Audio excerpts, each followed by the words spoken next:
बिस्मिल्लाहिर्रहमानिर्रहीम। अस्सलाम वालेकुम नाजरीन, मैं हूं जमशेद अंसारी। नाजरीन, आज 22 सितंबर 2020 है और नाजरीन, जैसा कि आपके इल्म में है कि कल एक बहुत बड़ी डेवलपमेंट पेश आई और एक बहुत बड़ी खबर मीडिया की स्क्रीन्स और सोशल मीडिया की जीनत बनी रही। वो खबर नाजरीन ये है कि पाकिस्तान की अपोजिशन के सियासी जमातों के पार्लिमानी रहनुमाओं की chief of army staff general Qamar Javed Bajwa साहब और DGISI से मुलाकात हुई। इस मीटिंग का इनेकाद 16 सितंबर को हुआ, यानी अपोजिशन की APC के इनेकाद से 4 रोज कबल। अब इस मुलाकात को, इस मीटिंग को मुख्तलिफ अफराद अपने इंडिविजुअल परसेप्शन के मुताबिक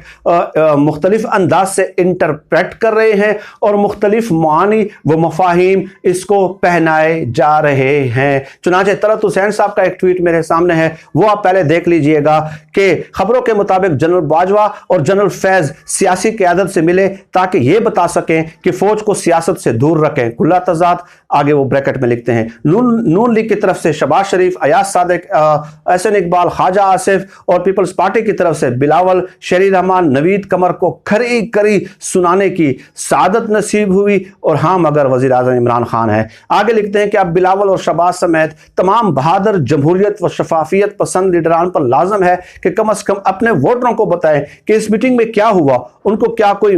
मीटिंग का एजेंडा दिया गया था, उनको क्या समझाया गया, उन्होंने क्या कहा, वो क्यों गए, क्या ये मुतवाज़ी निज़ाम था या एक बीच वाला, कुछ तो बोलें। अब यानी कि इस मुलाकात को भी वो मुतनाज़ा बनाने की कोशिश कर रहे हैं कि जैसे इन पार्लिमानी रहनुमाओं ने किसी और मुल्क के जो है ना फौज के साथ जाके मीटिंग की है या मुलाकात की है, इस कदर कंट्रोवर्शियल करने की कोशिश कर रहे हैं। तो नाजरीन, मैं बताता हूं कि इस मीटिंग में हुआ क्या है। ये बात तो आप लोग जानते हैं नाजरीन कि पाकिस्तान की जो सिक्योरिटी एजेंसीज हैं, जो खुफिया इदारे हैं, वो तमाम दुश्मन एजेंसियों की रेशा दवानियों का, साजिशों का दिन रात जो है बड़े इस्तेकामत के साथ, जुर्रत और शुजात के साथ मुकाबला करती हैं और तमाम दुनिया की जो बड़ी बड़ी एजेंसीज हैं उनके जो प्रोपेगेंडा है या उनकी जो साजिशें हैं उसको नाकाम बनाती है। लेकिन इसके बावजूद भी खुफिया एजेंसियों के लोग जो है वो टीवी टॉक शोज में आकर अपनी खिदमात, अपनी कारकर्दगी कौम के सामने पेश भी नहीं कर सकते। ये तो एक फैक्ट है ना। कभी आपने देखा कि खुफिया एजेंसियों के लोग आए और उन्होंने कहा हो कि हमने आज फलां बलोचिस्तान में, KP में, सिंध में, बलोचिस्तान में, इवन के इस्लामाबाद में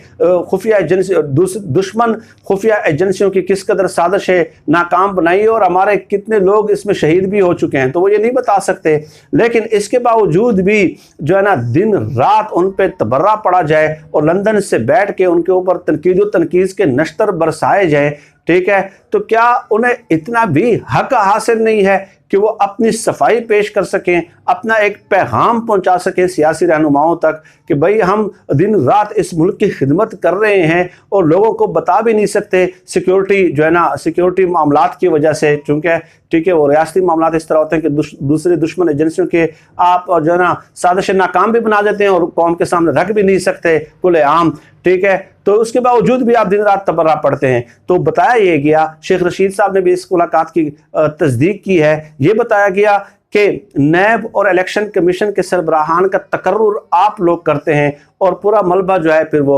एस्टेब्लिशमेंट पे डालना शुरू कर देते हैं। आप लोगों को नाजरीन याद होगा कि शायद खान अब्बासी साहब ने और खुर्शीद शाह साहब ने प्रेस कॉन्फ्रेंस में बैठ के बाकायदा चेयरमैन नैब जावेद इकबाल का नाम लिया था। मुख्तलिफ अपोजिशन की जमातों की तरफ से उस वक्त नाम सामने आए थे, PTI की तरफ से भी नाम सामने आए थे, लेकिन इन दोनों ने इस बात पर इत्तेफाक कर लिया था। तो आप बताएं इसमें एस्टेब्लिशमेंट का क्या कसूर है? आज अगर आप नैब को लानो तान कर रहे हैं, ठीक है, और कह रहे हैं कि नवाज शरीफ साहब ने कहा कि ऐसे जजेस चाहिए और ऐसे एहतसाब के इदारों के चेयरमैन चाहिए एस्टेब्लिशमेंट को कि जो सर झुका के एस्टेब्लिशमेंट के सामने खड़े रहे, तो एस्टेब्लिशमेंट ने तो यही पैगाम पहुंचाया ना कि ये चेयरमैन नैब तो आप लोगों ने लगाया आपस में, हुकूमत और अपोजिशन ने मुशावरत करके, और इसके अलावा इलेक्शन कमीशन के सरबराहान का तकर्रुर भी आप लोगों ने किया है, ठीक है, और उसके बाद फिर कहते हैं कि इलेक्शन में धांधली हुई है, जैसे कि नवाज शरीफ साहब का पूरा मुकदमा था या APC का पूरा मुकदमा था। तो यही पैगाम कन्वे किया गया था कि आप अपने इख्तियारात का इस्तेमाल करते हैं,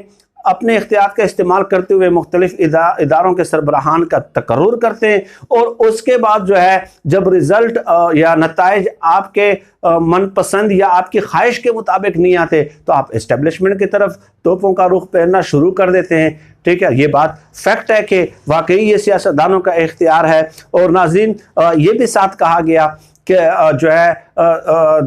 आप देख लें कि मौजूदा हुकूमत के 2 साल तकरीबन हो गए हैं, लेकिन अभी इलेक्शन रिफॉर्म्स नहीं हुई। ठीक है, तो ये आप लोगों का काम है कि आपस में मिल बैठ के जो है ना अपोजिशन की सियासी जमातें सियासी मामलात को हल करें और फौज को जो है सियासी मामलात से दूर रखा जाए। अब नाज़रीन, ये तो 2-3-4 पैगामात थे। गिलगित बल्तिस्तान के हवाले से भी ज़ाहिर है चंद बातें वगैरह डेफिनेटली हुई हैं कि वहाँ पे क्या होना चाहिए, मुनसिफाना और शफाफाना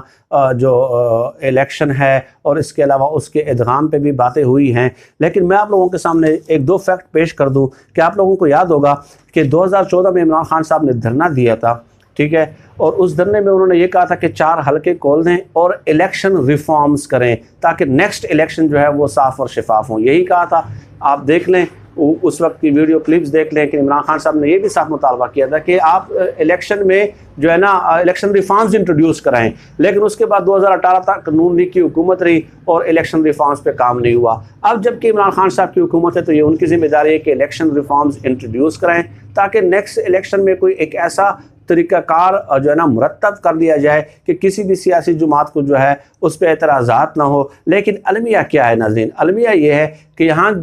जब हुकूमत कोई भी बिल या कानून जो है वो मुतारिफ कराती है तो अपोजिशन उसको जो है ना मशरूत कर देती है अपने करप्शन के केसेस के साथ। अब आप देख लें कि रियासती सिक्योरिटी के हवाले से कितना बड़ा एक बिल था, फेटफ के कवानीन थे 4-5 जो मंजूर करने थे, तो अपोजिशन की सियासी जमातों ने अपने 34 तरामीम के साथ जो है उसको मशरूत कर दिया था, 34 तरामीम के साथ मशरूत कर दिया था। तो कोई भी रिफॉर्म्स जो है वो हुकूमत मुतारफ़ कराना चाहती है तो अपोजिशन जो है ना अपना एक पूरा का पूरा जो है ना एक बुलंदा तरामीम का या सफ़ारशात का सामने पेश कर देती है, और उसका अल्टीमेट मकसद यही होता है कि नैब को ख़त्म कर दिया जाए और मनी लॉन्ड्रिंग के हवाले से कानून साजी जो है वो ख़त्म कर दी जाए। तो नैब को ख़त्म कर दिया जाए, मनी लॉन्ड्रिंग के हवाले से कानून साजी ख़त्म कर दी जाए, तो इसका मतलब यह है कि करप्शन हो, लूट मार की इजाज़त हो और कोई पकड़ने वाला एहतसाब करने वाला इदारा भी मौजूद ना हो। तो बहरहाल बैलेंस सतूर बिटवीन द लाइन यही पैगाम दिया गया जो ना रियासती इदारों की तरफ से, रियासती सरबराहान की तरफ से। और डेफिनेटली जैसे कि मैंने कहा कि वो खुद इस कदर खिदमात सर अंजाम देने के बावजूद मीडिया पे आके अपनी कारकर्दगी भी नहीं बता सकते और आप दिन रात उन पे जो है ना तबर्रा पढ़ते रहें, तो आप बताइए कि उन्हें अपने तहफ़्फ़ुज़ात किस फोरम पे बताने चाहिए, किस तरह इनको पैगाम कन्वे करना चाहिए। तो डेफिनेटली उनके पास यही फोरम है कि उनके साथ बैठ के खुशगवार माहौल में एक मीटिंग हो और अपने तहफ़्फ़ुज़ात से उनको आगाह कर दें और मुल्क के मौजूदा सूरत हाल से भी उनको आगाह कर दिया जाए। अब ये तो एक बात हुई कि अब उस पर जो है ना तलत हुसैन साहब और सलीम साफ़ी साहब ये कह रहे हैं कि डांट पड़ी उनको। सलीम साफ़ी ने भी कहा कि इंतहाई शिद्दत के साथ उनको डांटा गया, ये किया गया, वो किया गया। और चंद लोग कहते हैं कि अपोजिशन ने APC में ये चार्जशीट किया कि जी एक मुतवाज़िन निज़ाम नहीं होना चाहिए और इस्टेब्लिशमेंट का कोई किरदार नहीं होना चाहिए सियासत में। तो ठीक है, और दूसरी तरफ जो है ना ये जाके खुफिया तौर पे उनसे मिलते हैं। खुफिया तौर पे तो इसलिए नहीं मिले कि अब वो मीटिंग की खबरें सामने आना शुरू हो गई है, वफाकी वज़रा ने भी उसकी तस्दीक करना शुरू कर दी है। लेकिन यहाँ पे सवाल नाज़रीन सिर्फ इतना बनता है कि नवाज शरीफ साहब को क्या ये बताया गया था या नहीं बताया गया था? 2 सूरतें हो सकती हैं और दोनों सूरतों में नवाज शरीफ साहब पे यूँ समझ लें कि एक किस्म का खुदकुश हमला है, नवाज शरीफ साहब के बयानिए पे खुदकुश हमला है। ठीक है, कि एक सूरत तो ये हो सकती है कि जो है ना नवाज शरीफ साहब को लाइल्म रखा गया हो, नवाज शरीफ साहब को आगाह न किया गया हो। इस सूरत में भी नवाज शरीफ साहब पे खुदकुश हमला है कि नवाज शरीफ साहब इस्तेमाल हुए क्योंकि उनको बेखबर रखा गया। दूसरा ये कि नवाज शरीफ साहब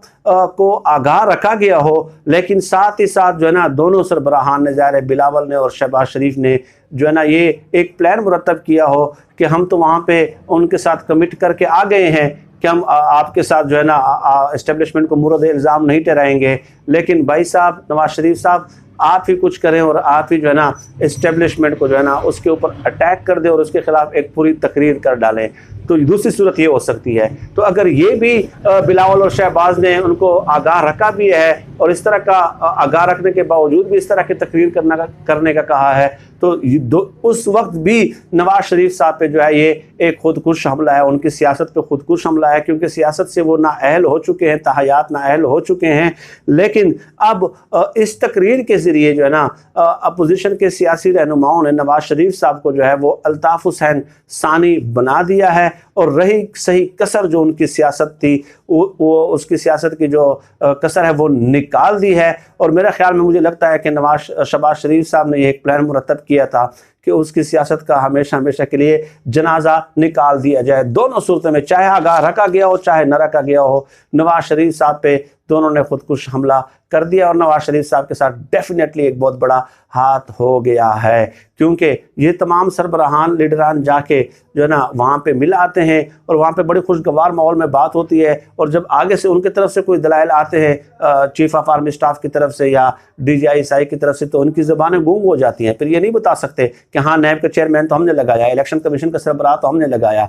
ठीक है। वहाँ पे ये खामोश हो जाते हैं क्योंकि इनके पास कोई दलील नहीं होती। और दलील ना होने के बावजूद जब ये वहाँ पे खामोश होकर बैठ जाते हैं, तो नवाज शरीफ साहब से इस किस्म की तकरीर कराने का मतलब यही है कि जो उस सेगमेंट का है मरियम नवाज का और नवाज शरीफ साहब का, उसकी सियासत को जो है ना उन्होंने ख़त्म कर दी है और उसकी जो ताबूत में आखिरी कील ठोंक दिया है इन दोनों ने, और ये नवाज शरीफ साहब के साथ हाथ हुआ है। इस आज की वीडियो में इतना ही नाज़रीन। इस किस्म के मौज़ूआत पर मज़ीद बात करते रहेंगे। आप सब लोग अपना बहुत बहुत ख्याल रखिएगा। पाकिस्तान जिंदाबाद। अल्लाह हाफिज़।